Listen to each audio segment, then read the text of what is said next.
मानव शरीर प्रकृति की सबसे जटिल रचनाओं में से एक है। इस शरीर की रचना हजारों वर्षों के विकास का परिणाम है।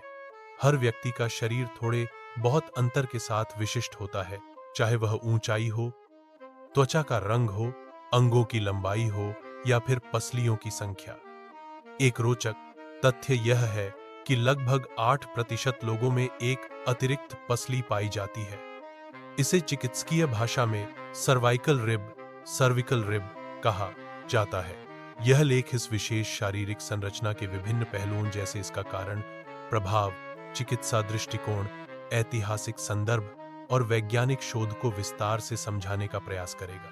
मानव शरीर में सामान्य पसलियों की संख्या, मनुष्यों में सामान्यतः पसलियों की संख्या 24-12 जोड़े होती है। ये पसलियां छाती के पिंजरे रिब केज का निर्माण करती हैं और मुख्यतः फेफड़ों, हृदय और अन्य महत्वपूर्ण अंगों की रक्षा करती हैं। ये पसलियां रीढ़ की हड्डी स्पाइन से जुड़ी होती हैं और आगे की ओर कुछ पसलियां छाती की हड्डी स्टर्नम से जुड़ती हैं। इन 12 जोड़ों में से पहले 7 जोड़ों को सच ट्रू पसलियां कहा जाता है। अगले 3 को झूठी फॉल्स पसलियां कहा जाता है। आखिरी 2 को तैरती फ्लोटिंग पसलियां कहा जाता है। लेकिन कुछ लोगों में इसके अलावा एक अतिरिक्त पसली भी विकसित हो जाती है। यह आमतौर पर गर्दन के पास विकसित होती है और इसे सर्वाइकल रिब कहा जाता है। सर्वाइकल रिब क्या है? सर्वाइकल रिब एक असामान्य हड्डी होती है जो सामान्य 7वीं गर्दन की हड्डी सर्वाइकल वर्टेब्रा C7 से निकलती है। यह पसली या तो पूर्ण विकसित हो सकती है या फिर केवल एक हड्डी का उभार बोनी प्रोजेक्शन हो सकती है। यह अक्सर बहुत छोटा और कभी पूरी तरह से उपास्थि कार्टिलेज में बदल जाता है। सर्वाइकल रिब वाले अधिकतर लोग इस स्थिति से पूरी तरह अनभिज्ञ रहते हैं क्योंकि यह आमतौर पर कोई समस्या नहीं उत्पन्न करती। लेकिन कुछ मामलों में यह आसपास की नसों और रक्त वाहिनियों पर दबाव डाल सकती है, जिससे विभिन्न चिकित्सकीय समस्याएं हो सकती हैं। कितने लोगों में होती है यह पसली?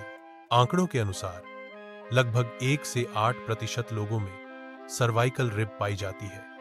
यह आंकड़ा नस्ल, लिंग और भौगोलिक क्षेत्र के अनुसार बदल सकता है। महिलाओं में इसका पाया जाना पुरुषों की तुलना में 2 गुना अधिक होता है। कुछ अध्ययन बताते हैं कि यह असामान्यता एशियाई लोगों में यूरोपीय लोगों की तुलना में अधिक आम है। क्यों होती है अतिरिक्त पसली? विकास की दृष्टि से इस सवाल का जवाब हमें भ्रूणीय विकास एम्ब्रियोनिक डेवलपमेंट में मिलता है। भ्रूण के विकास के समय शरीर में कुछ विशेष कोशिकाएं सोमाइट्स के रूप में बनती हैं, जो बाद में रीढ़ की हड्डी और पसलियां बनाती हैं। जब इन कोशिकाओं में कोई विकासात्मक त्रुटि या आनुवंशिक परिवर्तन हो जाता है, तब C7 कशेरुका वर्टेब्रा से एक अतिरिक्त पसली विकसित हो सकती है। कुछ प्रमुख कारण: 1. Genetic mutation. कुछ विशिष्ट जीन जैसे हॉक्स जीन, जो रीढ़ के खंडों के विभाजन को नियंत्रित करते हैं, में परिवर्तन से यह पसली विकसित हो सकती है। 2. Epigenetic factor. गर्भावस्था के दौरान मां के शरीर में हुए हार्मोनल बदलाव, पोषण की स्थिति या पर्यावरणीय विषाक्तता का असर भी भ्रूण के हड्डीय ढांचे पर पड़ सकता है। सर्वाइकल रिब के प्रकार। सर्वाइकल रिब की लंबाई, बनावट और प्रभाव में भिन्नता हो सकती है। इसके मुख्य प्रकार 1.2